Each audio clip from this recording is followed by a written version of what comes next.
भारतः श्रेष्ठो देशानाम् उत्कलः श्रुता उत्कलस्य समो देशो देशो नास्ति महीतले।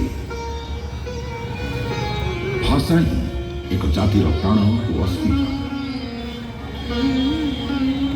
ओडिशा उत्कृष्ट कला इतिहास और भाषार जन्मित ए महान भूखंड समृद्ध ऐतिह्य एवं परंपरा परिपूर्ण।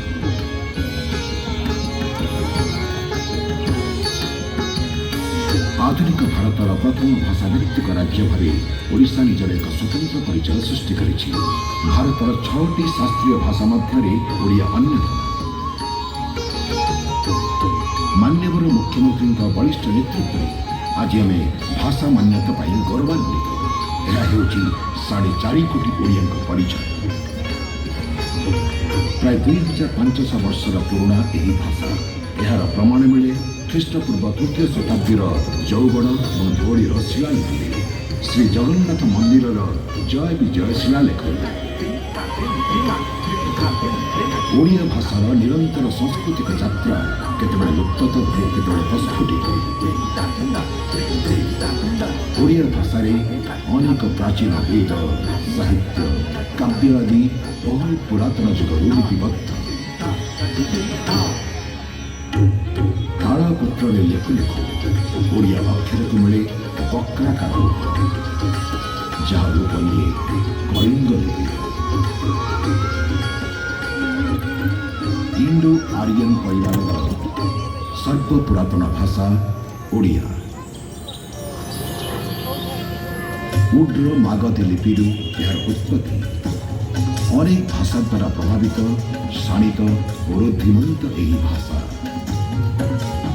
साधारणतः ओडिया भाषा और साहित्यर इतिहास को 3 भाग में विचार को निया जाए: पुरातन जुग, मध्य जुग और आधुनिक जुग।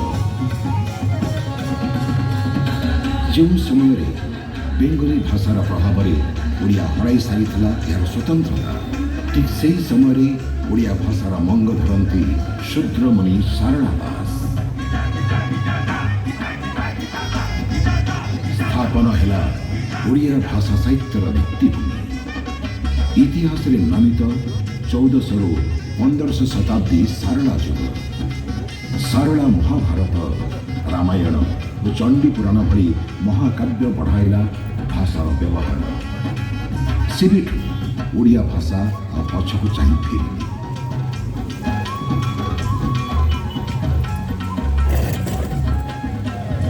1436 मसीह गजपति गणेश्वर नवकोटि कर्णाटक कलावर्तेश्वर कपिलति देवों पराक्रम कृतित्व एवं घोषणा नाम आज ओडिया भाषार शिलालिपि लिपिबद्ध।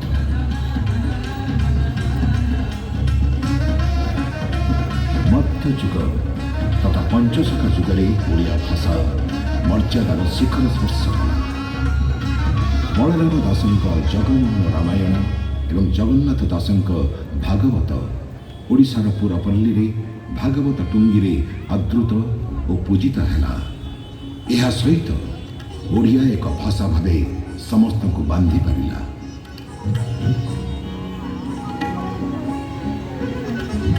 1868 मसीह व्यासकवि फकीर मोहन द्वारा स्थापित है उत्कल प्रेस। भाषा को मिलला आधुनिकतार रूप।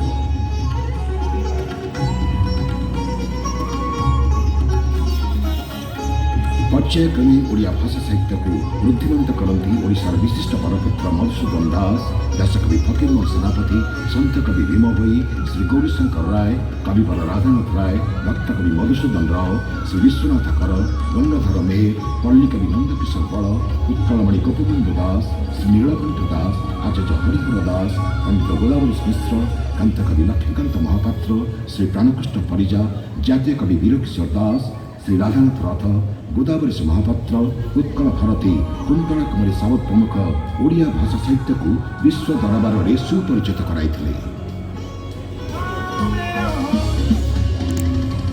1902 आरंभ कर प्राय 34 वर्षर निरवच्छिन्न उद्यम और संघर्ष पर ओडिया भाषा को आधार कर 1936 मसीहा एप्रिल 1 ओडिशा स्वतंत्र भाषा भित्तिक प्रदेश भाव गठित है।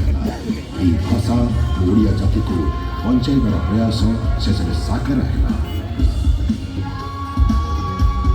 1956 ମସିହାରେ ପ୍ରଣୟନ ହୁଏ ଓଡ଼ିଶା ସରକାରୀ ଭାଷା ଆଇନ। ସମସ୍ତ ସରକାରୀ କାର୍ଯ୍ୟରେ ଓଡ଼ିଆ ଭାଷାର ବ୍ୟବହାରକୁ ମିଳିଲା ଅନୁମୋଦନ। 2011 ମସିହାରେ ମାନ୍ୟବର ମୁଖ୍ୟମନ୍ତ୍ରୀ ଶ୍ରୀ ନବୀନ ପଟ୍ଟନାୟକଙ୍କ ନେତୃତ୍ୱରେ ବ୍ରିଟିଶ ଯୁଗରୁ ଚାଲି ଆସୁଥିବା ସମ୍ବୋଧନ ଓଡ଼ିଶା ଓ ଓଡ଼ିଆକୁ ସଂଶୋଧନ କରାଯାଇ ରାଜ୍ୟ ଓଡ଼ିଶା ଓ ଭାଷା ଓଡ଼ିଆକୁ ମିଳିଲା ସାମ୍ବିଧାନିକ ମାନ୍ୟତା। 2014 ମସିହାରେ ଓଡ଼ିଆ ଭାଷାକୁ ମିଳିଲା ଶାସ୍ତ୍ରୀୟ ଭାଷାର ମାନ୍ୟତା। ବହୁ ସ୍ୱପ୍ନ ହେଲା ପୂରଣ।